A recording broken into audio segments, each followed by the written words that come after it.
ស្រីបងប្អូនអរគ្នាជួបគ្នានៅក្នុងក្រុមផ្សាយវីដេអូយើងបានរួចរាល់ហើយ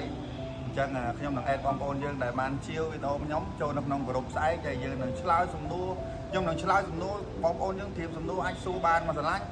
ហើយនឹងវីដេអូយើងយកទៅហាត់រៀមដៃផ្សេងឆ្ងល់អីអាចសួរបានអញ្ចឹងមិនត្រឹមតែបានមេរៀនបាន10វីដេអូហាត់រៀមដៃទេ10វីដេអូនោះបើសាច់ខ្ញុំឲ្យហាត់ហ្មងបងប្អូនយើងបើដៃថ្មីខ្ញុំឲ្យហាត់3ខែទៅ6ខែឲ្យតែមានពេលហាត់នឹងឲ្យហាត់ដៃស្អាតសិនឲ្យត្រឹមត្រូវសិនឲ្យមានរបៀបសិនហើយចាំយើងបន្តមិនហ៊ានបន្តទៀតភាគ2អីបន្តទៀតអញ្ចឹង